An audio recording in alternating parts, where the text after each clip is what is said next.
ಜಿಗಿ ಜಿಗಿ ಜಿಗಿ ಜಿಗಿ ಜಿಗಿ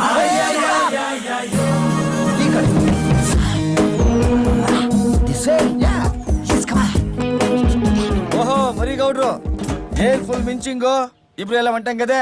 ಒಂದ್ ಕೆಲ್ಸದ ಮೇಲೆ ಜರ್ಮನಿಗೆ ಹೋಗ್ತಾ ಇದೀನಿ. ಜರ್ಮನಿನ ನಮ್ಮ ಅಕ್ಕನ ಮಗ ಅಲ್ಲೇ ಏರ್ಪೋರ್ಟ್ ಹತ್ರ ಬೋಂಡ್ ಹಾಕ್ತಾನೆ. ನಿಮ್ಮ ಮಾವ ಕೇಳಿದ್ರೆ ಯಾರ ಮೇಲೂ ಕೈ ಮಾಡಬಾರ್ದು, ಯಾಕೆಂದ್ರೆ ಇವತ್ತು ನಿಮ್ ಲವ್ ಡೇ. ಇವತ್ತು ನಿಮ್ಮ ಪ್ರೀತಿಯ ದಿನ. ಹಂಗ ಎಸ್ ಲವ್ಲಿ ಡೇ ನನ್ನ ಮಕ್ಕಳ ಮನೆ ಇಲ್ಲ, ಜೇಬಲ್ ಮನಿ ಇಲ್ಲ. ಜರ್ಮನಿ ಜರ್ಮನಿ ಬಂದೆ ಬಂದೆ ಕಲ್ಯಾಣಿ. ಇದೇನು 9:30 ಆದ್ರೂ ಸ್ಕೂಲ್ ಬಾಗಿಲು ತೆಗ್ದಿಲ್ಲ? ಸ್ವಲ್ಪನಾದ್ರೂ ಸೀರಿಯಸ್ನೆಸ್ ಇಲ್ಲ. 10:30 ಆದ್ರೂ ಸ್ಕೂಲ್ ಬಾಗ್ಲು ತೆಗಿಯಕ್ಕಿಲ್ಲ ಕಣ್ರಲ್ಲ. ಯಾಕೆ ಸ್ಕೂಲ್ ಕಿ ಏನಾದ್ರು ಕಳ್ದೋಗ್ಬಿಟ್ಟಾಯ್ತಾ? ಅಯ್ಯೋ ಗುಳ್ಳುಗಳ, ಇವತ್ತು ಅಕ್ಟೋಬರ್ 2 ಗಾಂಧಿ ಜಯಂತಿ. ಗಾಂಧಿ ಜಯಂತಿ ಅಂದ್ರೆ ಎಣ್ಣೆ ಅಂಗಡಿ ತನ ತೆಗೆಯಲ್ಲ, ಸ್ಕೂಲ್ ತೆಗೆಯಲ್ವಾ? ನಿಮ್ಮಂತವ್ರು ಇರೋದ್ರಿಂದಾನೆ ಆ ಪುಣ್ಯಾತ್ಮ ಬ್ಯಾಗ್ ಮ್ಯಾಗ್ ಸೇರ್ಕೊಂಡಿದ್ದು. ಮತ್ ನೀನ್ ಬದುಕಿದ್ಯಾ?